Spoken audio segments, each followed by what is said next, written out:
Re. Bonsoir, amis confinés. Bon, alors, je me lance, d'accord? Je me jette. On verra bien où ça nous mènera. La politique a-t-elle un autre but que le bonheur des gens?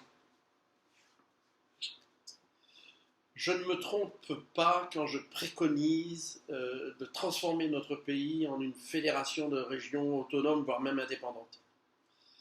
Savez-vous combien il y a d'agences d'État et combien elles coûtent en ce moment? Grosso modo, il y a à peu près 1200 agences environ, et le comble, c'est que même la Cour des comptes n'arrive pas à savoir combien elle coûte, puisqu'elle dit que ça coûte entre 50 et 90 milliards. Donc ça veut dire entre du simple au double, on ne sait pas. Nous sommes dans un pays où il faut plus de 30 ans pour construire une route de 50 km, par exemple entre Alès et Nîmes, mais encore elle n'est pas terminée. L'État est ankylosé, bouffi, compliqué, et l'ogre administratif n'a jamais assez à manger. L'éducation nationale en France, un pays de 65 millions d'habitants, est le 9e employeur du monde par son nombre de salariés. 9e ou 10e, enfin bon. L'État n'y arrive plus. Il patauge, il galère, il n'avance plus, il est bouffi.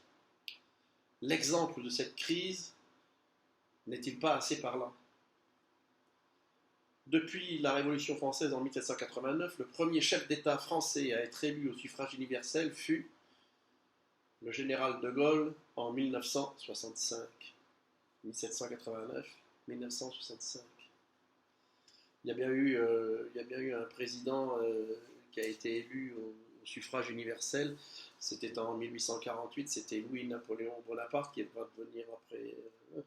Mais je ne m'appelle pas ça du suffrage universel parce que seuls les hommes avaient le droit de voter. Si, comme je le souhaite, nous devenons un pays fédéral, et faites le tour du monde et regardez les pays fédéraux et regardez s'ils y arrivent mieux que nous, par exemple, nous n'aurons plus besoin du Sénat, de l'Assemblée nationale, qui sera remplacée par une Chambre des représentants de 100 personnes au maximum. Nous n'aurons plus besoin non plus du corps préfectoral et de bien d'autres choses en plus. Donc plus besoin du ministre, enfin en tout cas de la totalité des ministres et du Premier ministre. Seuls la santé, l'armée et l'Europe seront du ressort de l'État.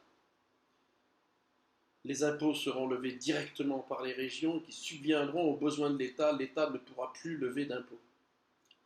Ça me semble important parce que sinon, vous comprenez, la politique a-t-elle un autre but que le bonheur des gens? Si les Corses, les Catalans, les Basques veulent l'indépendance, pourquoi ne pas la leur accorder? Le modèle que je propose est basé sur une seule et même idée, c'est l'agilité. Parce que c'est de cela dont nous avons besoin pour avancer.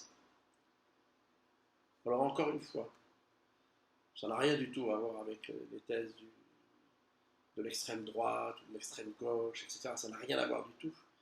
Mais il ne s'agit absolument pas d'un repli sur soi.